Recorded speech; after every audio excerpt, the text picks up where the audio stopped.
Evangelho segundo Mateus, capítulo 4, vamos ler a partir do verso 1. A palavra de Deus diz o seguinte: A seguir foi Jesus levado pelo Espírito ao deserto para ser tentado pelo diabo. E depois de jejuar 40 dias e 40 noites, teve fome. Então, o tentador, aproximando-se, lhe disse: Se és o Filho de Deus, se és Filho de Deus, manda que essas pedras se transformem em pães. Jesus, porém, respondeu: Está escrito, não só de pão viverá o homem, mas de toda palavra que procede da boca de Deus. Então, o diabo o levou à cidade santa, colocou-o sobre o pináculo do templo e lhe disse: Se és Filho de Deus, atira-te abaixo, porque está escrito, aos seus anjos ordenará a teu respeito que te guardem, e eles te susterão nas suas mãos, para não tropeçares em alguma pedra. Respondeu-lhe Jesus: Também está escrito, não tentarás o Senhor teu Deus. Levou ainda o diabo a um monte muito alto, mostrou-lhe todos os reinos do mundo e a glória deles, e lhe disse: Tudo isto te darei, se prostrado me adorares. Então Jesus lhe ordenou: Retira-te, Satanás, porque está escrito, ao Senhor teu Deus adorarás, e só a Ele darás culto. Com isto, o deixou o diabo, e eis que vieram anjos e o serviram. Só até aí, curva sua cabeça, feche seus olhos, e vamos orar para iniciar esta pregação. Senhor, nós te louvamos mais uma vez, pelo privilégio de poder aprender da sua palavra, poder nos reunirmos aqui, para prestar o devido culto ao Senhor, o culto que deve ser prestado a um Deus santo, a um Deus puro, a um Deus reto, um Deus que não tem parte com o pecado, que por seu amor e misericórdia enviou o seu Filho na cruz do Calvário, para que hoje nós pudéssemos ter livre acesso à sua presença, pudéssemos levantar as nossas mãos e poder louvar o Senhor pela misericórdia e pelo sacrifício que Cristo fez por nós. Senhor, quem é suficiente, quem pode pregar algo que diz respeito às suas atitudes? O Deus encarnado, o Deus santo. Quem somos nós e o que são as nossas atitudes diante do que o Senhor é e do que o Senhor representa?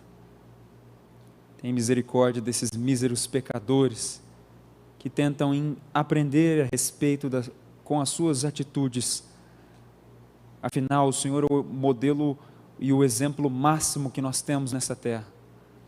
Dá-nos a graça pelo Teu Espírito, abre a nossa mente, os nossos corações, para nós sermos instruídos pela Sua palavra. Há muito tempo nós somos assolados pelo diabo com tentações, e muitos de nós estão, nesse exato momento, dentro das suas garras poderosas, não conseguem se livrar dos seus pecados, não conseguem avançar na leitura bíblica, não conseguem ter uma vida cristã séria e temente ao Senhor. Mas pela Tua graça e misericórdia, que o Senhor nos forneça nessa noite instrumento, que o Senhor nos dê condições de aprender com o Senhor, como nós devemos enfrentar Satanás, como nós devemos responder aos seus argumentos ardis, perniciosos e malignos. Nos faz, então, nessa noite, os verdadeiros soldados de Cristo, representantes de Cristo nessa terra, e nos capacita e nos instrui, para que nós possamos resistir ao diabo, e como diz o texto de Tiago, para que ele fuja de nós. É isso que nós te pedimos nessa noite, em nome do Senhor Jesus. Amém. Não resta dúvida que a melhor representação da vida cristã é uma árdua batalha.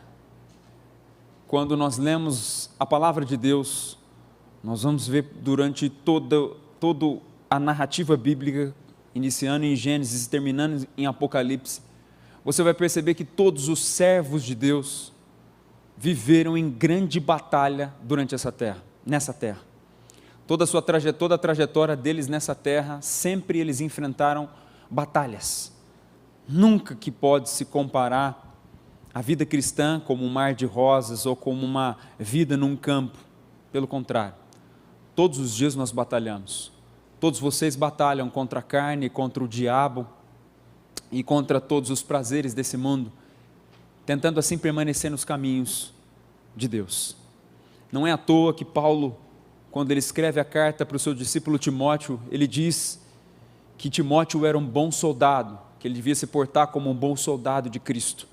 Ele está comparando Timóteo com a figura de um soldado, porque Paulo via realmente que a vida cristã era uma batalha.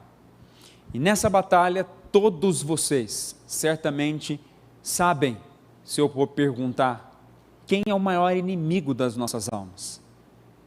Nós, obviamente, enfrentamos dificuldades e lutamos todos os dias contra a nossa carne que está influenciada pelo pecado. Mas se eu perguntar para vocês qual é o outro inimigo que vem à sua mente, todos aqui em alto e bom som vão poder responder que é o diabo, é Satanás. E a Bíblia realmente mostra quem ele é. Talvez uma das definições mais claras sobre o diabo é o próprio Jesus que deu. Se você procurar em toda a Bíblia, quem mais mostrou quem o diabo é, foi o próprio Jesus. Talvez a descrição mais detalhada que nós temos na Bíblia sobre o diabo, está em João 10:10.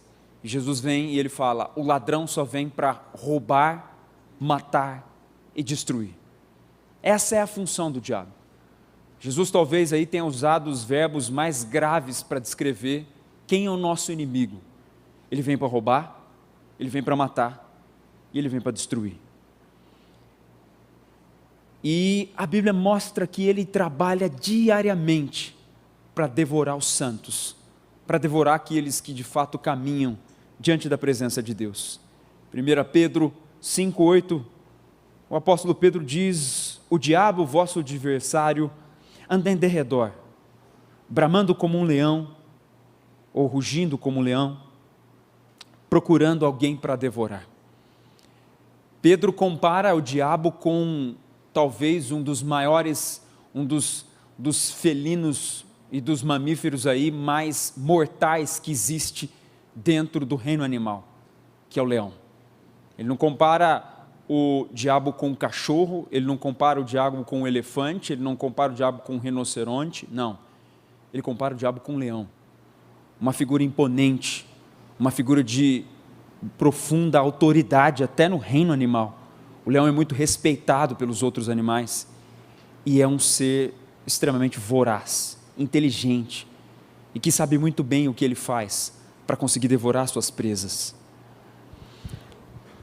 Diante dessas circunstâncias, nós percebemos que o nosso inimigo não é qualquer um, apesar de nós muitas vezes desprezarmos ele. E muitas vezes o diabo passa na história, até na vida cristã, como um ser qualquer. Você começa a lutar só contra o seu pecado e acha que isso é suficiente e esquece do diabo. Esquece da figura do diabo. Sendo que a Bíblia mostra que ele é completamente real. O diabo ele é tão astuto e ele é tão certo do que ele quer fazer, que ele não teve nenhum tipo de dificuldade de tentar Jesus, que ele sabia muito bem que era o Deus encarnado. O diabo conhece a Bíblia mais do que ninguém, conhece o homem mais do que ninguém. Só deixa eu te dar uma ideia disso. O primeiro ser que caiu na face da terra, falando de um plano terreno do ser humano, foi Adão e Eva. Quem que provocou a queda deles? O diabo, na figura de uma serpente. Todos os homens e mulheres que passaram nesta terra, com exceção de Jesus, pecaram e caíram nas garras do diabo. Então nós não estamos falando de qualquer um. Nós estamos falando de um homem, de um ser que derrubou Moisés, que atrapalhou a vida de Paulo e certamente mexeu em muita da estrutura de Paulo. Mexeu com Moisés, Elias, João Batista, todos os homens bíblicos considerados homens de Deus, passaram pelas garras do diabo e caíram nas suas tentações. Diante dessas circunstâncias, nós vamos perceber que um leopardo diante de um ser humano, que um leão faminto diante de nós, ou uma serpente venenosa na frente de um bebê, não se comparam e nunca com a figura do diabo, as suas estratégias e todas as suas artimanhas e propriedades malignas para devorar e derrubar os santos que caminham diante de Deus. A própria vida de Jesus era marcada por intensa perseguição e intensas aflições, todas elas onde o diabo participa. Jesus nasce e é perseguido por Herodes. Ele é batizado e Satanás já está na sua busca. Ele prega o arrependimento, mas os fariseus o caluniam. Ele começa a sofrer, mas o diabo o ataca. Ele é preso e os judeus se livram dele. Eles entregam-no, mas Herodes o ridiculariza. É ridicularizado, mas Pilatos o condena. É condenado, mas os soldados o espancam. Está na cruz, mas o povo não se apieda dele. Ressuscitou, mas os sacerdotes fazem questão de esconder a sua ressurreição. Toda a trajetória da vida de Jesus, o diabo tentou de todas as formas e de todas as maneiras atrapalhar e corromper o plano da redenção que Deus havia estabelecido lá em Gênesis. Diante de todas essas questões, assim como a vida de Cristo foi uma guerra aqui na terra, assim a vida de todos os cristãos também deve ser uma guerra nessa terra. Não se engane, o que Cristo passou é um modelo para o que nós passaremos. E se você hoje pensa que de repente não enfrenta a figura do diabo, eu tenho uma péssima notícia para te dar. É porque talvez você esteja andando de acordo com ele. É porque você está aceitando as suas artimanhas, está aceitando as suas estratégias. Por isso ele faz de tudo para que você ande em paz com ele. Você só vai encontrar o diabo quando você quiser andar de verdade diante da palavra de Deus. Do contrário, você vai ter a vida mais tranquila nessa terra. Mateus capítulo 4, ele está dentro de um contexto. Antes, aqui, Mateus capítulo 4 representa a tentação, as tentações de Cristo. O diabo nesse texto vai fazer 3 ataques contra Cristo. Ele vai atacar Cristo 3 vezes, até que no final ele sai por um tempo. Mas antes de entrar aqui, nós vamos entender o que acontece antes disso aqui. Para Jesus ser tentado tem um contexto. O que aconteceu antes dele ser tentado? Se você vai para os versículos anteriores, você vai em Mateus capítulo 3. Mateus capítulo 3, 16 e 17, eu vou ler só esses finais, diz o seguinte: batizado Jesus saiu logo da água, e eis que lhe se abriram os céus, e viu o Espírito de Deus descendo como pomba, vindo sobre ele. E eis que uma voz dos céus que dizia: este é o meu Filho amado, em quem me comprazo. Jesus então havia acabado de ser batizado por João Batista, e havia recebido os sinais claros do auxílio e da bênção de Deus sobre a sua vida e seu ministério. O Espírito de Deus desce na forma de uma pomba sobre ele, e uma voz do céu é ouvida: esse é meu Filho amado, em quem me comprazo. Ou seja, Jesus nesse momento estava seguro, sem dúvida alguma, de seu ministério. Nós não podemos aqui, quando eu falar de algumas questões de Jesus, eu quero que você sempre lembre da parte humana de Jesus. Jesus é 100% Deus, 100% homem. Como Deus, é impossível de Jesus ser tentado, mas como homem, ele vai sofrer e vai ser tentado como cada um de nós, na integralidade, na força e na potência que tem uma tentação vinda de Satanás. Então, Jesus aqui estava seguro do seu ministério, Deus dando sinais, o Espírito descendo como pomba, como um sinal claro, a voz do céu audível dizendo: esse é o meu Filho amado em quem me comprazo. Deus Pai confirmando a filiação de Jesus, que antes estava no céu e agora assume a figura humana para cumprir o propósito de Deus. Mas na figura humana ele assume a fraqueza humana, ele assume as debilidades humanas, ele assume tudo o que nós temos, exceto o pecado. Então esse é o contexto. E agora nós vamos para o verso 1. E no verso 1, o texto diz o seguinte: a seguir, ou então, em outras traduções, foi Jesus levado pelo Espírito ao deserto, para ser tentado pelo diabo. A seguir, ou seja, logo depois de Jesus ser batizado, logo depois de Jesus vir descer sobre ele o Espírito como pomba e ele ouvir a voz de Deus, confirmando que ele era um filho de Deus, ele recebendo assim a bênção e o aval de Deus sobre a sua vida e sobre o seu ministério. Ou seja, o que nós vamos aprender aqui? E a primeira coisa que eu preciso já te ensinar, nessa primeira palavra, a seguir. Jesus acabou de ser batizado. O que isso significa? Todos os crentes que foram batizados de verdade, que foram regenerados, porque existe o batismo que às vezes a pessoa não converteu, que ela está batizando só para cumprir um rito, que ela está, às vezes ela consegue enganar os pastores, a igreja, ser batizada, mas ela não foi regenerada, ela não teve seu coração transformado, ela não é um verdadeiro cristão. Mas todo aquele que foi verdadeiramente batizado, e é um cristão, é um representante de Cristo nessa terra, até porque o batismo ele tem essa característica. Por que você vê uma seriedade que nós temos com entrevista de batismo, escola para batizar e etc? Por quê? Quando a pessoa batiza, ela está fazendo uma confissão pública diante de Deus e dos homens, que ela é um cristão, um seguidor de Jesus. Quando ela sai aí na terra, quando ela sai fora da igreja, no ambiente do mundo, e ela se porta diante de outras pessoas, ela deve ser vista agora como um cristão, um discípulo de Cristo. Por isso há uma responsabilidade muito grande nisso. Por isso, o que nós precisamos aprender aqui?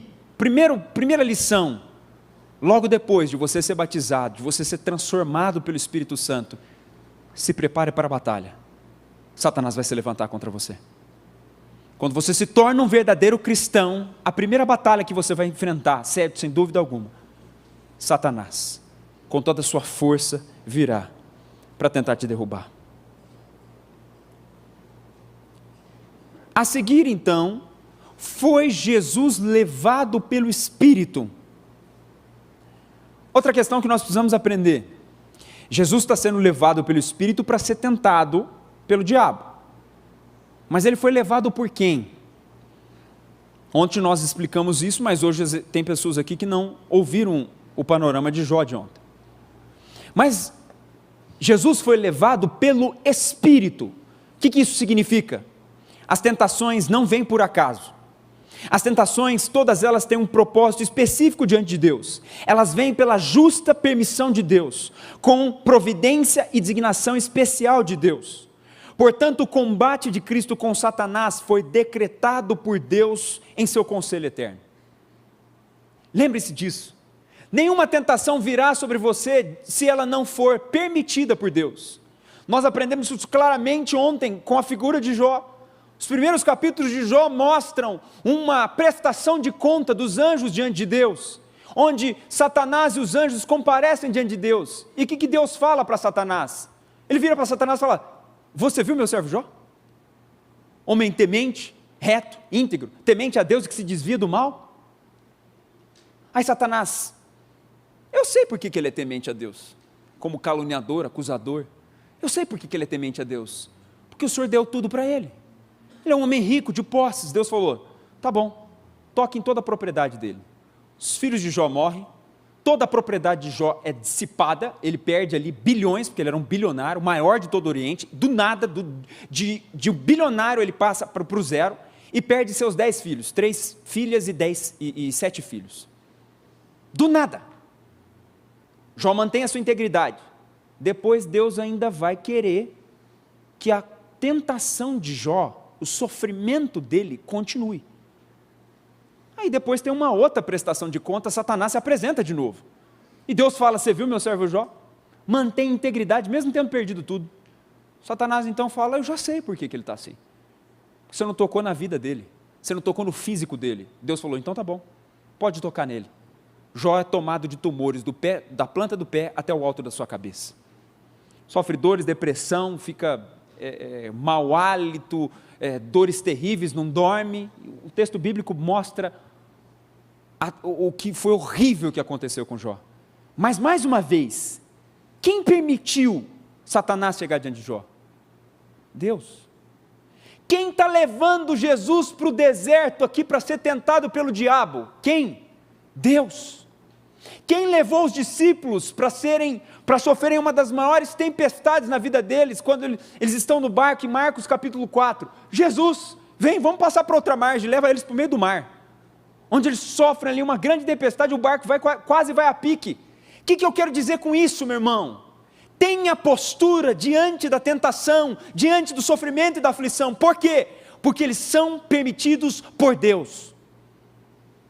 Você talvez tenha vindo aí de teologia da prosperidade, de igrejas neopentecostais, de teologia do coach, ou qualquer outro tipo de heresia que está sendo dissipado hoje em dia, que fala que o cristão não sofre, que isso na verdade vem do inimigo. Não, é Deus que permite. Tanto é que em todas essas ocasiões, Deus ainda é claro com Satanás: você só pode tocar nas propriedades agora você só pode tocar na vida dele, mas não pode tirar a vida. Você toca na saúde, mas não tira a vida. Mostrando que ele tem o controle absoluto sobre as aflições. Isso deve fazer você refletir muito sobre o período de sofrimento e sobre o período de aflição.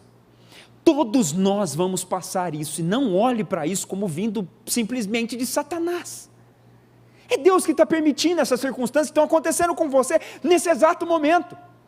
E se é Ele que está permitindo, você tem que ter outra postura.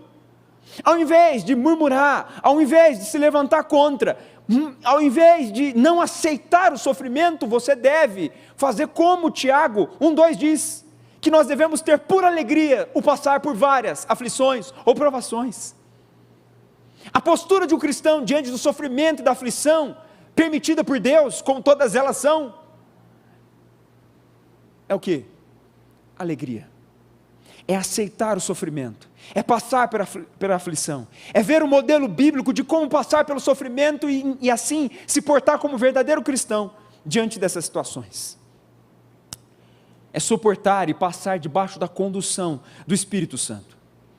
A Bíblia aqui, esse texto de Mateus 4, ele é reproduzido também em Marcos e em Lucas. Lucas traz um detalhe a mais para esse texto. Ele fala também que Jesus, cheio do Espírito Santo, foi conduzido para o deserto. Outra lição que nós aprendemos com esse texto: todos nós precisamos estar preparados para a batalha contra Satanás. Você precisa estar equipado para o combate, demonstrando assim, que se Jesus foi cheio do Espírito, ele foi para enfrentar Satanás. Você não pode, na sua própria força, na sua própria condição, na sua própria sabedoria, enfrentar Satanás, porque você já tem uma vitória, tem uma derrota certamente decretada, se você for na sua própria força. Jesus foi cheio do Espírito, conduzido pelo Espírito, na plena condução do Espírito, para enfrentar Satanás. Depois o texto também fala que ele foi pelo Espírito ao deserto, conduzido ao deserto. O deserto é um lugar árido, um lugar hostil, um ambiente de dificuldades, onde a água, a comida são escassas. O que isso quer dizer? E o texto de Marcos também, que fala da tentação de Jesus, ele não fala somente de um deserto, mas ele fala de um lugar também habitado por feras, de animais selvagens. Jesus então foi colocado num lugar onde ele não teve nenhum tipo de ajuda, proteção, socorro, auxílio ou conforto, nem qualquer outra criatura. Ele foi sozinho para esse combate. E para que ele foi levado para o deserto? Para ser tentado. O objetivo de ter sido conduzido pelo Espírito é ser tentado por Satanás, e Satanás vai usar de todos os meios possíveis para fazer com que Cristo caia no pecado.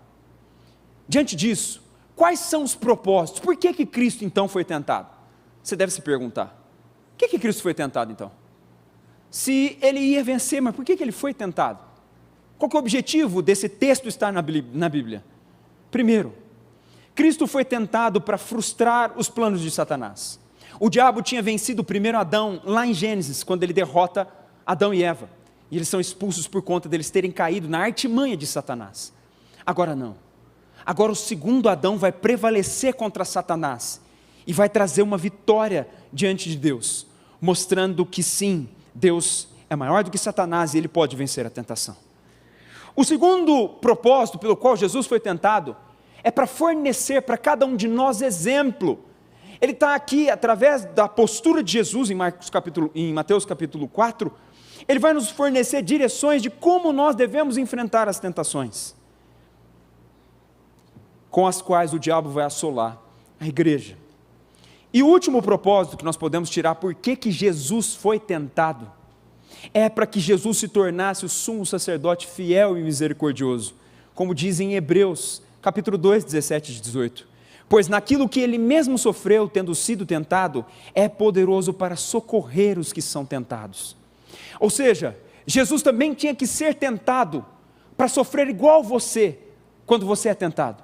Para saber o que você passa quando você enfrenta Satanás, para que você entenda que nas mesmas dores que você sofre, ele também sofreu em sua integralidade.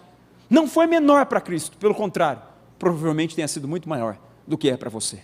Ou seja, ele sabe o que você passa quando enfrenta Satanás. E Jesus aqui foi levado para ser tentado pelo diabo. O diabo, que é aquele que é o especialista em encontrar falhas em nós. Ele é chamado na Bíblia de o difamador, o acusador. Essa é a função do diabo, te acusar, te difamar, perturbar a tua mente com mentiras, deturpar as escrituras, te fazer de todas as formas, de todas as maneiras para te desviar dos caminhos santos do Senhor. E é esse que Jesus foi enfrentar.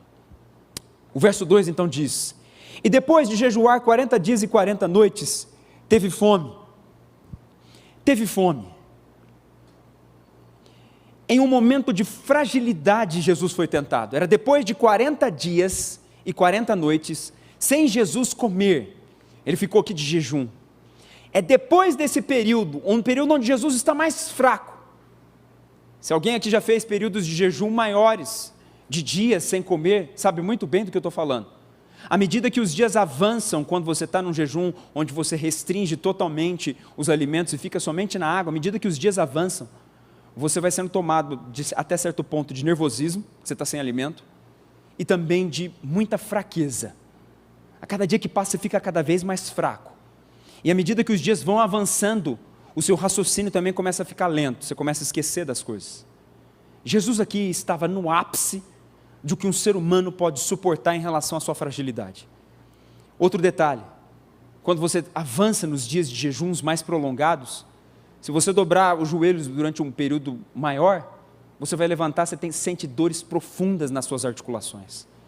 Parece que o seu corpo não funciona direito, e de fato não é, porque ele não foi feito para isso. Então, um período de profunda debilidade. O que eu quero mostrar com isso para você?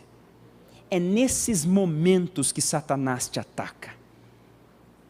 Satanás não te ataca quando você vem na igreja, depois de uma mensagem poderosa, onde Deus te exortou, te consolou, te fortaleceu. Não, ele te ataca num momento de fraqueza. Quando você terminou de brigar com a esposa, quando aconteceu um problema no teu trabalho, quando você recebe uma notícia negativa, quando você está vivendo períodos de grande dificuldade, é no momento de fraqueza que ele te ataca. O diabo é muito esperto, meu irmão, ele sabe muito bem como derrubar um homem. Ele é uma figura sim para ser temida e respeitada por nós. Nós devemos resistir, devemos entender seus estratagemas e devemos entender o seguinte: ele é o arqui-inimigo da nossa alma. Ele vai fazer de tudo para nos derrubar. E ele sabe exatamente o momento certo de te atacar. E sim, nós devemos estar preparados nos dias de fraqueza, porque é nesses momentos que ele busca a nossa ruína. Satanás está atento então, espionando nossas fraquezas a fim de ver os pecados que nós mais temos inclinação e nos assaltar com violência nesse ponto. Qual que é a tua maior fraqueza? Onde você tem onde é a sua maior dificuldade na vida cristã? Você tem anos de fé, ou você entrou aqui na igreja faz meses ou anos já. Você já sabe qual é a sua fraqueza. Pois bem, é nessa sua fraqueza que o diabo te ataca. Se você acha que não tem fraqueza, eu já te falo qual que é a tua fraqueza. O orgulho por não achar que é fraqueza. Você já está nas garras de Satanás. O diabo te ataca bem no seu ponto fraco. Por isso nós devemos conhecer as nossas debilidades e as nossas fraquezas e nos preparar para enfrentar o diabo nesses pontos. Quando então nós descobrimos as nossas fraquezas, nós temos que firmar uma vigilância e guardar firmes o nosso coração no que diz respeito a essas debilidades, para nós sermos capazes de vencer o diabo e nas tentações. Então vamos agora para o combate. Capítulo 3, então, a Bíblia diz: então o tentador, aproximando-se, lhe disse: se és filho de Deus, manda que essas pedras se transformem em pães. A Bíblia diz aqui, fala então do tentador. Então o tentador, por que o tentador? Porque o Satanás estuda e pratica continuamente, e sua prática comum, seu estudo e prática comum é tentar os homens. Ele não perde tempo, ele não poupa dor, dia, noite, ele usa todos os meios disponíveis para afastar os homens de Deus e trazê-los à destruição. Não há homem forte o suficiente diante de Satanás. Não há ser inteligente o suficiente diante de Satanás. Não há estratégia suficiente diante de Satanás humana. Somente a palavra de Deus e o Espírito Santo para nos guiar, para nós vencermos nesses momentos. Por isso, o próprio Jesus nos alerta, em Mateus 26:41, vigiai e orai para que não entreis em tentação. O Espírito na verdade está pronto, mas a carne é fraca. Entenda isso. O próprio Jesus já te adverte: você é fraco, a sua carne é fraca, por isso você deve sempre vigiar e orar, estar atento às artimanhas de Satanás, estar atento ao seu período de fraqueza, para que você não caia nas tentações de Satanás, isso te leve à destruição. Satanás então vem: se és o Filho de Deus, manda que essas pedras se transformem em pães. Satanás, olha que interessante, ele coloca em xeque as palavras de Jesus, as palavras de Deus, aliás, e é importante você prestar atenção nisso. É agora, a parte talvez mais importante da mensagem começa agora. Se és o Filho de Deus, o que Deus tinha falado no batismo de Jesus, no último versículo de Mateus capítulo 3, o que vem a voz do céu e diz: este é o meu Filho amado, em quem me comprazo. O que Satanás chega diante de Jesus e pergunta? Se és o Filho de Deus. Ele está colocando em xeque as palavras de Deus. Será que você realmente é o Filho de Deus? E essa é uma estratégia comum de Satanás. Por quê? Lembra o que Satanás fez lá com os primeiros seres humanos da terra, Adão e Eva? Deus dá uma ordem para Adão e Eva, em Gênesis capítulo 2, versos 16 e 17. Pode comer de todas as árvores do jardim, mas a árvore do conhecimento do bem e do mal, dessa não comerá, porque no dia que você comer dela, certamente morrerás. O que Satanás fala para Eva, quando ele assume a figura de uma serpente? O que ele conversa com ela? Olha ele deturpando a palavra de Deus. É certo que não morrereis, porque Deus sabe que no dia em que dele comerdes o fruto, se vos abrirão os olhos, e como Deus sereis conhecedores do bem e do mal. Gênesis capítulo 3, versos 4 e 5. Satanás então ele coloca em xeque as palavras de Deus, porque o objetivo de Satanás é deturpar as palavras de Deus. Qual que é o objetivo de Satanás nessa primeira tentação com Jesus? Vencer a fé de Jesus, e levar Jesus à descrença. Foi exatamente também o que aconteceu com a congregação do Êxodo, os israelitas que saem do deserto. Durante o período que eles estão na sua jornada, indo até Canaã, eles duvidam da promessa de Deus, eles duvidam da palavra de Deus que os guiaria até a terra prometida. Começam a reclamar da falta de comida, da falta de bebida. Por quê? Porque eles são levados por Satanás à incredulidade. E isso Satanás tentará levar cada um de vocês. Ele tenta então aqui deturpar. Não, você não ouviu essas palavras, Jesus. Será que você é o Filho de Deus mesmo? Você tem certeza que é o Filho de Deus? Ah, pastor, mas torne isso mais claro. Quando você está diante de um pecado e ele fala assim: será que isso é pecado mesmo? Você tem certeza que isso está escrito na Bíblia? Quantos cristãos que eu já não ouvi falar: mas a mentira para bons propósitos, ela é aceitável diante de Deus. Me mostra na Bíblia onde a mentira com bons propósitos é aceitável diante de Deus.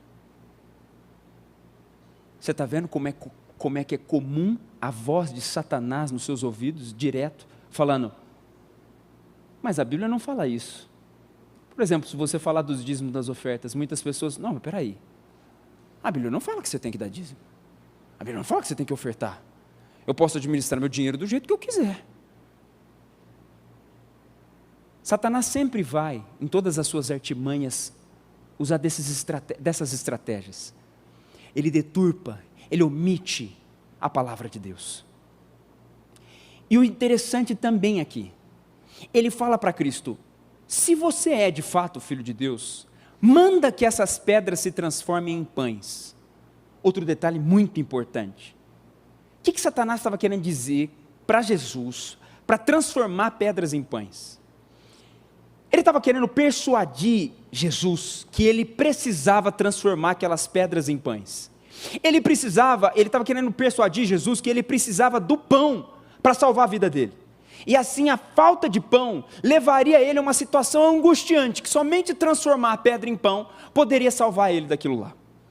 Tá bom, pastor, mas o que isso tem a ver? Transformar a pedra em pão?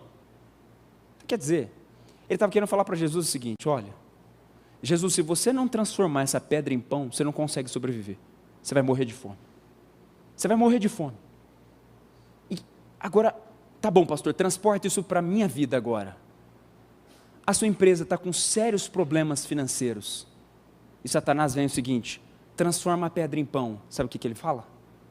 A sua empresa não vai sobreviver se você não sonegar imposto. Transforma a pedra em pão. Eu estou com um problema no casamento, ou um solteiro. O solteiro cheio de desejos, lutando contra os seus desejos. Satanás vai falar assim, ó, se você não cometer o pecado da masturbação, você não vai conseguir satisfazer os seus desejos. Transforma a pedra em pão. Ele faz isso todos os dias, de todas as maneiras. Quantos que nessas circunstâncias não caem nos estratagemas de Satanás?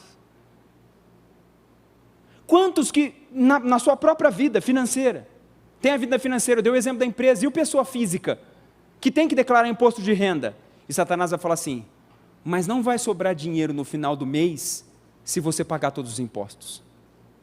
Transforma a pedra em pão. Ele faz você entender que se você não quebrar o mandamento, a ordem de Deus, você não vai conseguir sobreviver. Por isso. Faz isso todos os dias, de todas as maneiras. Quer uma outra coisa que ele fala? Para o casado, que está vivendo problemas no seu relacionamento, que sabe que não pode se divorciar. Ele chega o seguinte, não existe uma forma de você ser feliz com essa mulher. Tem tanta mulher no mundo, se divorcia dela e pega outra, transforma a pedra em pão. Todo dia Satanás faz isso conosco. Mas qual foi a resposta de Jesus nessa circunstância? Olha o verso 4, Jesus diz, Jesus porém respondeu, está escrito, não só de pão viverá o homem, mas de toda palavra que procede da boca de Deus. A resposta de Jesus, que Jesus estava disposto e pronto, primeiro, Jesus aqui respondeu, Jesus porém respondeu, o que isso significa? Jesus estava disposto e pronto para encontrar com Satanás, mas também ele era capaz de resistir a ele e de vencê-lo. E ele diz, está escrito. De onde Cristo tirou a resposta para enfrentar Satanás? Da Bíblia, das Escrituras, da Palavra de Deus. Porque Jesus com o sopro da sua boca poderia dissipar o diabo, poderia afastar o diabo. Mas ele fez questão de usar as Escrituras para mostrar para nós e para servir para nós de modelo de como nós devemos vencer Satanás, como nós devemos enfrentar Satanás. A palavra de Deus, escrita, exercida com um cristão verdadeiro em fé, é arma suficiente para repelir e vencer Satanás, em todas as tentações. Não é à toa que Paulo chama a palavra de Deus de a espada do Espírito, como está em Efésios 6,17. Entenda, não é o óleo ungido, não é o sinal da cruz, não é o ato profético que faz você vencer Satanás. Quantas igrejas vêm e falam, olha, você tem que ungir, unge a tua casa, unge não sei o quê, faz o ato profético. Quantos sinais exteriores estão sendo colocados para enfrentar Satanás? E as pessoas permanecem escravas do diabo, porque não enfrentam com a única arma que tenha disponível para enfrentar o diabo e eficaz para enfrentá-lo, que é a palavra de Deus. Quantas igrejas estão presas em atos proféticos, em unção, em óleo ungido, e vem pastor orar lá dentro da minha casa, preciso da unção do óleo aqui dentro, senão o diabo não sai. E esses homens, por meio de doutrinas falsas, por meio de falsa interpretação bíblica, levam essas pessoas nuas e desarmadas diante de Satanás. E sempre a derrota é certa. Jesus cita aqui, Deuteronômio 8:3, não só de pão viverá o homem, de toda a palavra que sai da boca de Deus.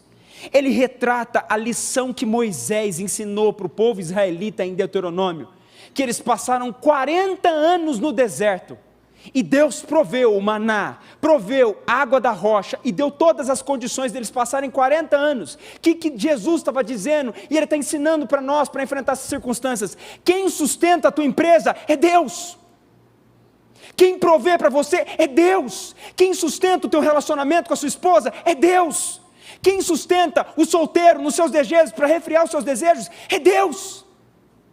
Não é a artimanha do mundo, não é as estratagemas do mundo, não é os prazeres do mundo, não é a válvula de escape proporcionada pelo pecado que te livra dessas circunstâncias, somente Deus. Jesus estava dizendo, é impossível humanamente pensar que uma geração de israelitas de mais de 1 milhão de pessoas passou 40 anos no deserto, e Deus proveu para eles o alimento todos os dias, tanto pão quanto carne e água. No deserto você não tem pão, no deserto você não tem água, você não encontra dessas coisas do deserto. 40 anos o povo de Israel ficou no deserto, conduzidos por Deus. Ali eles tiveram filhos, as mulheres tiveram filhos no meio do deserto. Isso é impossível. A Bíblia diz que a roupa deles não se gastava, e ainda foram perseguidos por um exército, um dos maiores exércitos na terra, que era o exército egípcio, e não pereceram. Sabe o que Deus está querendo dizer para você? Não quebre princípios diante das aflições, diante das fraquezas, diante do momento difícil que você enfrentar. Entenda, Deus é a fonte de toda a sua providência e sustento nesta terra. Se tiver que a sua empresa chegar à bancarrota, é porque Deus quis que ela chegasse à bancarrota. Porque se não for a vontade dEle, Ele vai prover de todos os meios, de todas as maneiras, para você pagar todos os impostos corretamente, e Ele vai sustentar a tua empresa. Eu faço isso na minha. Eu pago mais imposto na minha empresa do que eu ganho de dinheiro de salário. Mas sou sustentado por Deus. Não me falta nada.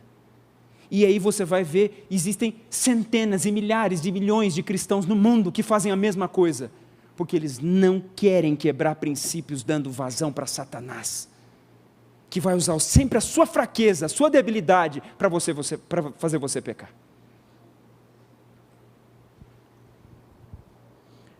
Segunda tentação, então o diabo, verso 5, então o diabo o levou à cidade santa, colocou sobre o pináculo do templo.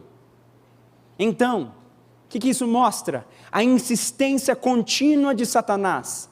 Após a primeira tentação, Satanás ele não para o ataque, mas ele persiste, mostrando a sua contínua busca a quem ele deve devorar, a quem ele possa devorar. Ele não se cansa do seu trabalho, mas de dia e de noite, ele conspira e pratica alguma tentativa maligna contra os filhos de Deus.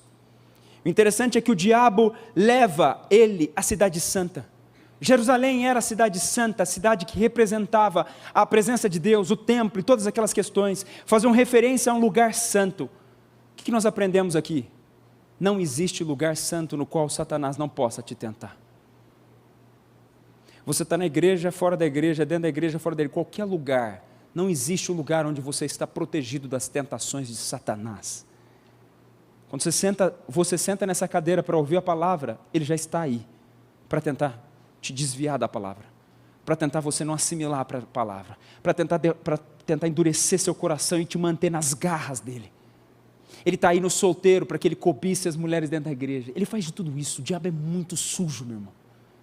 E todos os dias nós precisamos estar atentos. Não existe um lugar, então, que você esteja protegido, a não ser na presença de Deus diante do seu Senhor. Verso 6, ele disse, Se és filho de Deus, atira-te abaixo, porque está escrito: aos seus anjos ordenará a teu respeito que te guardem, e eles te susterão nas suas mãos, para não tropeçares em alguma pedra. Se és o filho de Deus, agora é o seguinte, a melhor tradução seria: já que você é o filho de Deus, prove por intermédio de um milagre. Mostra que você de fato é o filho de Deus, fazendo um milagre. O que é isso aqui? Satanás quer levar os homens à vã presunção e vã confiança no amor, favor e misericórdia de Deus. Preste bastante atenção nisso. Isso é raro de você ouvir. O pecado da presunção. O que significa o pecado da presunção? Muitos caem na tentação nesse pecado da presunção, pela liberdade de pecar que forjam nos seus corações. Eles argumentam assim: eu sou um eleito, eu sou salvo, eu sou generado, se eu cair nesse pecado não tem problema não, Deus é misericordioso, o sangue de Cristo já foi derramado por mim, não tem nenhum problema. Quantos que não se dão liberdade para pecar, baseados na misericórdia de Deus? Não tem problema não, mentir, não tem problema. Você acha que Deus vai me levar para o inferno por causa de uma mentira? Você acha que uma mentira é suficiente para me levar para o inferno? Não tem problema, se eu fizer uma mentira hoje, daqui a pouco eu vou dobrar o meu joelho, vou pedir perdão, e Deus que é misericordioso vai me perdoar. É exatamente isso que Satanás está falando aqui para Jesus. Mostra que você é filho de Deus, se atira daqui e dá ordem aos anjos. Pecado da presunção. Mostra, faz isso. E é exatamente isso que Satanás faz com muitos irmãos, que pensam: não, mas espera aí, eu sou regenerado, mas não tem problema desse pecado. Você acha que se eu sonegar imposto na minha empresa vai ter algum problema? Não. Eu sou casado, peraí, não, mas pastor, eu faço culto familiar, eu vou na igreja, mas de vez em quando eu acesso umas coisinhas no celular. Mas você sabe, né, eu sou fraco, estou tendo problema no meu casamento com a minha esposa, na parte íntima, e aí você sabe como é que é, né? No meio da pressão ali, mas Deus é misericordioso, né, pastor? Não tem problema nenhum. Pecado da presunção. Quem falou que Deus apoia a prática deliberada do pecado? Isso não é basear-se na misericórdia de Deus. Isso é sem vergonhice. Isso é hipocrisia. Isso é usar da misericórdia de Deus de maneira vã. É usar da graça de Deus de maneira vã. A graça, ela me socorre quando eu resisto o diabo. É para que eu resista ao diabo, para isso que existe a graça. E para isso que existe a misericórdia. Não é para aquele que vive na prática deliberada do pecado e associa-se com o pecado, achando que Deus vai, por isso, ter misericórdia dele. Ou os outros, então. Existem aqueles, e eu já conheci esses. Já, inclusive, fui na casa de uns desses. Pastor, eu não sou eleito, eu sou condenado. Por eu ser condenado, eu não consigo viver na vida santa. E aí ele se entrega ao debalde, ao pecado, à vida mundana por conta disso. É o pecado da presunção que Satanás o escravizou. E Jesus então cita, Jesus não, né? O próprio Satanás cita aqui, porque está escrito: aos seus anjos ordenará a teu respeito que te guardem, e eles te susterão nas suas mãos, para não tropeçares de alguma pedra. Satanás cita aqui Salmo 91:11. No entanto, Satanás perverte o verdadeiro sentido do texto, porque ele só cita uma parte do Salmo. Ele oculta a parte dos Salmos que diz: porque aos seus anjos dará ordem a teu respeito, para que te guardem em todos os teus caminhos. Mais uma vez, Satanás pervertendo o verdadeiro sentido do texto, que é a prática comum dele. E assim Satanás também faz com todos os hereges, que cortam ou deixam de fora alguma parte da Escritura, para agradar ao seu público, ou para satisfazer os seus próprios pecados. Ele omite aqui no texto, em todos os seus caminhos, porque o Salmo está querendo dizer o seguinte: que Deus provê segurança para os seus filhos que permanecem nos seus caminhos. É o que Satanás faz todo dia com você. Ele deturpa o sentido das Escrituras para que se torne agradável o seu caminho pelo pecado. Todos os dias Satanás faz isso. Por isso, diante dessas circunstâncias. E aqui, mais uma vez, nós vemos como Jesus também vai responder. Nós precisamos ser homens e mulheres aptos com a Escritura. Dedique tempo com a Escritura, medite na Escritura, trabalhe com a Escritura, estude a Escritura cada dia mais, para você não cair nas artimanhas de Satanás e saber enfrentá-lo quando você estiver diante de uma tentação. Verso 7, respondeu-lhe Jesus, também está escrito, não tentarás o Senhor teu Deus. Jesus refuta o argumento de Satanás, mostrando que a interpretação dele estava totalmente equivocada, exatamente porque ele tinha omitido a parte em todos os seus caminhos. Então Jesus vai citar Deuteronômio 6,16. Tentar a Deus é provar e a experiência com Deus e comprovar, a fim de provar se Deus é bom mesmo, se Deus é misericordioso mesmo, e se Ele é todo poderoso quanto a palavra de Deus diz. A raiz do pecado de tentar a Deus está num coração descrente, por meio do qual um homem duvida da verdade da palavra de Deus, do poder, da presença e da providência divinas. O sentido aqui é que você não deve fazer nenhuma prova desnecessária em relação à bondade de Deus, à misericórdia, ao poder ou à providência de Deus, por conta de um coração descrente na verdade e na sua palavra.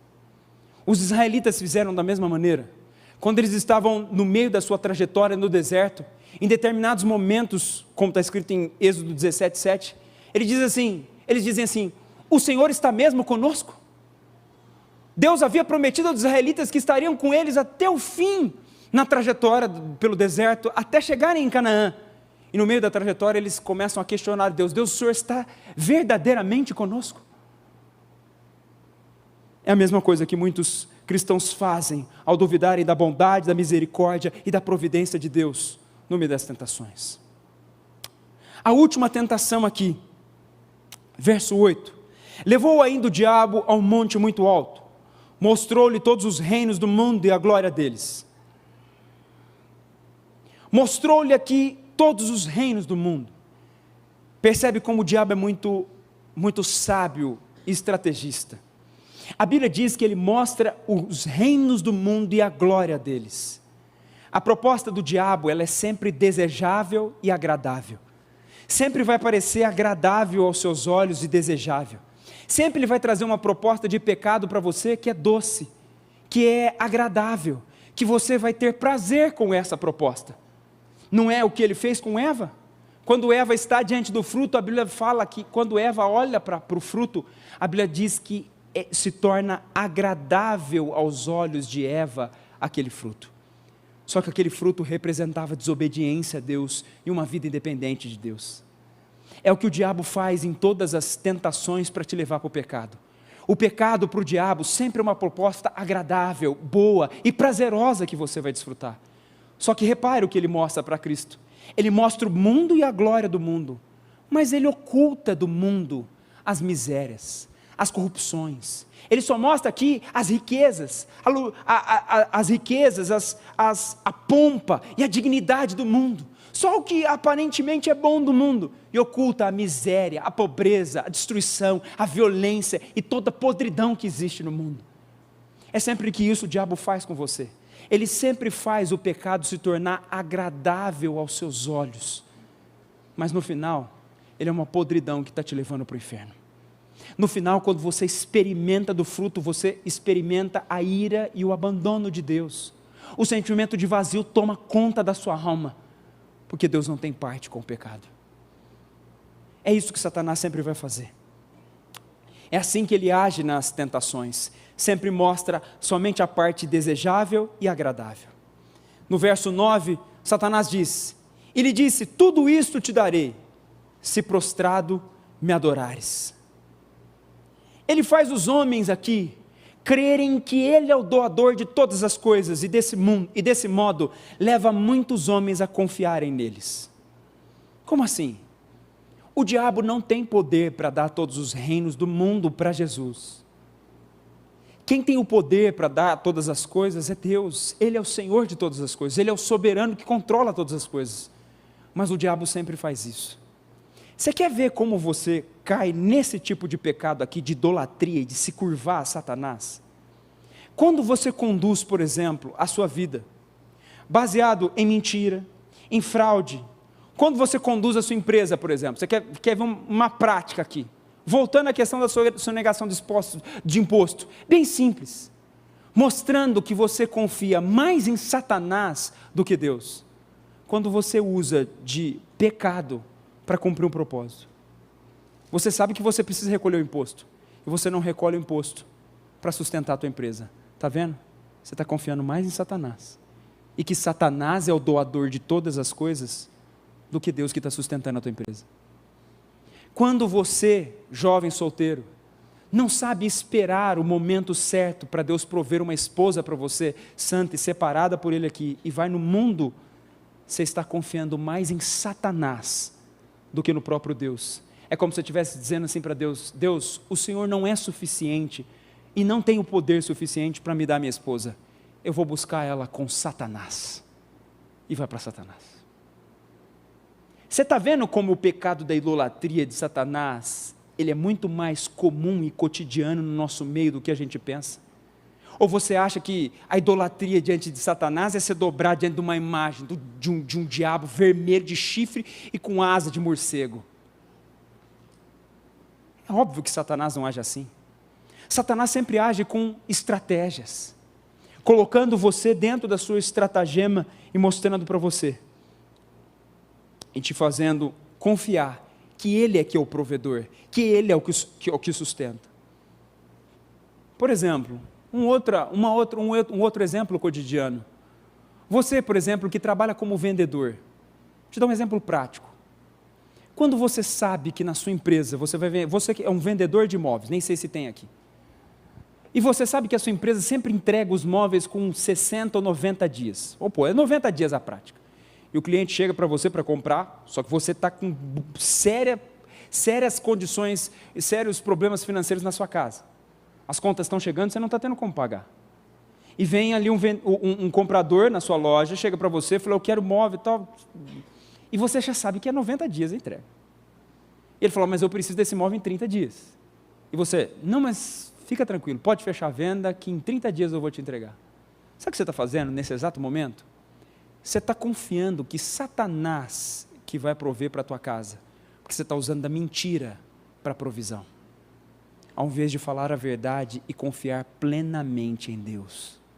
Você está vendo quantas vezes nós nos dobramos diante de Satanás nesse mundo? Para atender os seus estratagemas. Você está vendo como que esses pecados que Satanás tenta levar Jesus a cair são totalmente cotidianos para nós, acontecem todo dia. O quebrar um princípio, o abandonar a palavra de Deus, é confiar em Satanás, na provisão de Satanás, que Ele é o doador, que Ele é o que faz, que Ele é o que provê, todos os dias. Verso 10, então Jesus lhe respondeu: retira-te, Satanás, porque está escrito: ao Senhor teu Deus adorarás, e só a Ele darás culto. No final aqui Satanás vem e ele usa, o próprio Jesus vem e diz: retira-te, ou seja, chega de blasfêmias, chega, Satanás. Tem um momento da tentação que nós devemos ter essa resposta: chega, Satanás, como Jesus, ou como o texto de Tiago diz: sujeitai-vos portanto a Deus, mas resisti ao diabo, ele fugirá de vós. Quando vem aquela voz, no momento de fazer a venda dos 90 dias, que eu acabei de dar o exemplo, e ele vem e fala: não, é 90 dias mesmo, retira, Satanás, eu não vou usar de mentira para prover o alimento na minha casa, permanecerei confiando no meu Senhor e viverei da fé se for necessário, porque quem coloca o alimento na minha casa todos os dias é Deus, e não Satanás. Não é pela mentira, pelas estratégias do mundo, pelas artimanhas do mundo, que nossa casa, nosso lar é sustentado, mas única e exclusivamente pela provisão do Deus Todo-Poderoso. E é assim que você deve confiar todos os dias e caminhar todos os dias na sua vida, não abrindo espaços para Satanás. Chegou um momento que Jesus falou: chega, Satanás, você não tem espaço dentro do meu ministério, você não tem espaço na minha vida. E diz a frase final, cita mais uma vez as Escrituras: ao Senhor teu Deus adorarás e só a Ele servirás. Detalhe, Jesus aqui fala em duas circunstâncias. O culto é exclusivo a Deus e o serviço é exclusivo a Deus. Ele fala de adoração pura a Deus e de serviço puro a Deus. Sabe o que isso significa? Você vive nessa terra para adorar o Senhor e exclusivamente ao Senhor. Só a um Deus você se dobra. Você não se dobra ao Deus da mentira. Você não se dobra ao Deus da sensualidade. Você não se dobra ao Deus da prostituição. Você não se dobra ao Deus da corrupção ou o Deus desse século. Você só se dobra ao Senhor Todo-Poderoso, o Santo de Israel. Só a Ele que você deve dobrar. E só a Ele que você deve servir. Você não serve Satanás. Você não serve as estratégias de Satanás. Você não serve as tentações de Satanás. Somente a palavra única e exclusiva de Deus. Final, verso 11. Com isto o deixou o diabo, e eis que vieram os anjos e o serviram. Com isto o deixou o diabo, ou seja, aqui há um exemplo da misericórdia de Deus. As tentações nunca vão ser por toda a nossa vida, elas sempre são por um período.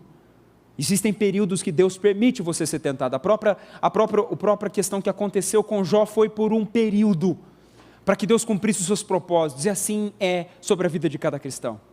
Deus refreia Satanás, Deus permite Satanás chegar para que ele cumpra os propósitos que Deus tem, mas no momento certo, Deus cessa o ataque de Satanás, Deus cessa a tentação, mostrando aí sim a sua misericórdia para com cada um de nós. Detalhe que Lucas capítulo 4, verso 13, que é o outro texto que trata também sobre a tentação de Jesus, fala que Satanás deixa Jesus até o momento oportuno, mostrando que o diabo vai nos tentar por diversas vezes, e não foi só isso. Jesus aqui está no início do seu ministério, ele foi batizado, e ele é tentado pelo diabo, e é agora que ele vai de fato dar início no seu ministério, pregando nas sinagogas e por aí vai, fazendo seus discípulos. E durante toda a trajetória de Jesus, o diabo vai tentá-lo, ou vai usar os seus para tentá-lo. Inclusive tem uma ocasião que o diabo usa até a própria boca de Pedro, para tentar Jesus, falando que ele não deveria morrer e cumprir o plano de Deus. Então esteja atento, às vezes o diabo vem ele mesmo, mas às vezes ele usa os seus instrumentos do mundo e todas as circunstâncias para pegar você. E eu vou falar que não é só hoje instrumentos humanos, às vezes ele usa a televisão, às vezes ele usa a internet, às vezes ele usa o YouTube, às vezes ele usa o celular, o WhatsApp, todos esses são meios que Satanás pode entrar para destruir você, para te tentar, para acabar com a sua vida. E no final, o último verso aqui diz, e eis que vieram os anjos e o serviram. O que isso significa? Jesus, depois da tentação, esse texto final é para mostrar o quão real foi a tentação de Jesus. Jesus está extremamente debilitado agora, e Deus então envia os anjos para servirem a Jesus e para sustentarem Jesus naquele momento, mostrando para nós que a tentação é verdadeira, e que ela é real, e ela é forte o suficiente para nos enfraquecer, mostrando assim, que todos os dias, nós precisamos a cada dia mais, ser peritos nas Escrituras, precisamos conhecer a Bíblia em todos os pontos, interpretá-la corretamente, usá-la corretamente, e você só vai vencer Satanás, se de fato você aplicar a Bíblia de forma correta. Essa é a maneira de vencer Satanás nessa terra, vigiai e orai, para que não entreis em tentação. Na verdade o espírito está pronto, mas a carne é fraca. Curva sua cabeça, feche seus olhos.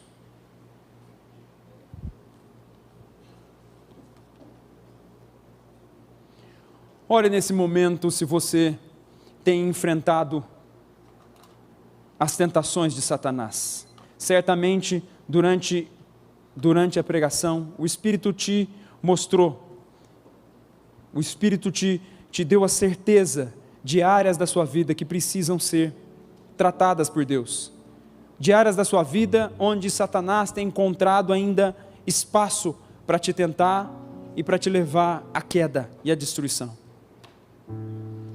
Por isso ore nesse momento, peça para que Deus tenha misericórdia de você, Peça para que Deus te dê as condições necessárias para que você resista ao diabo, para que você de fato faça a vontade de Deus sobre todas as coisas e cumpra o seu bom propósito nessa terra. Senhor, tem misericórdia de nós, Senhor. Senhor, como a sua palavra nos mostra, o inimigo das nossas almas, ele é feroz. Ele tenta de todas as formas e de todas as maneiras nos fazer cair, nos fazer quebrar princípios, nos fazer afastar da sua palavra. E nós clamamos para que o Senhor tenha misericórdia de nós. Clamamos para que o teu Espírito nos ajude todos os dias, na leitura bíblica, na oração, para nós resistirmos o diabo nesses dias e permanecermos firmes, íntegros, retos, diante das tentações que enfrentaremos. Só o Senhor pode nos ajudar, só o Senhor pode nos sustentar nesses momentos. Tem misericórdia dos meus irmãos aqui que nesse culto estão nas garras de Satanás, estão nas garras do pecado, deixaram-se vencer pelas estratégias de Satanás e hoje estão no lamaçal do pecado, estão presos nas artimanhas deles, nas suas mentes, nos seus corações. Que o Senhor use dessa palavra para libertá-los, para levá-los a uma vida verdadeira em Cristo, para vencê-los as tentações e as artimanhas de Satanás com a palavra de Deus. A tua palavra é muito clara, a provisão plena vem do Senhor.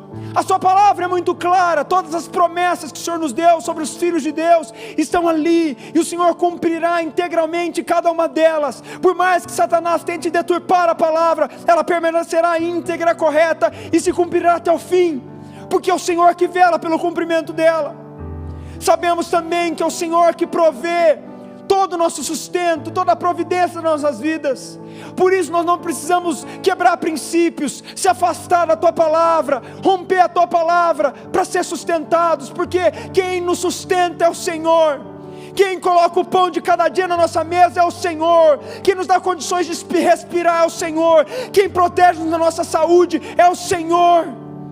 Quem nos dá as condições financeiras necessárias para sobreviver e sustentar os nossos filhos nessa terra é o Senhor. Por isso nos dá coragem, nos faça homens e mulheres que observam plenamente a tua palavra, para assim, meu Deus, resistirem ao diabo nessas tentações. Não deixa nós quebrarmos princípios, servindo assim a Satanás, idolatrando-o nas suas estratégias, mas como a sua palavra diz, ao Senhor teu Deus adorarás e só a Ele servirás.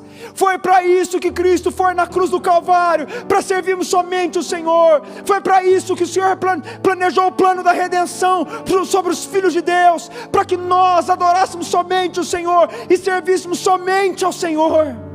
Não deixa nós cairmos nas artimanhas de Satanás, não deixa nós sermos enganados por Satanás, mas nos ajuda todos os dias, em todas as circunstâncias, a prevalecer diante do Senhor, a manter de pé, meu Deus, firmes, íntegros diante de Ti.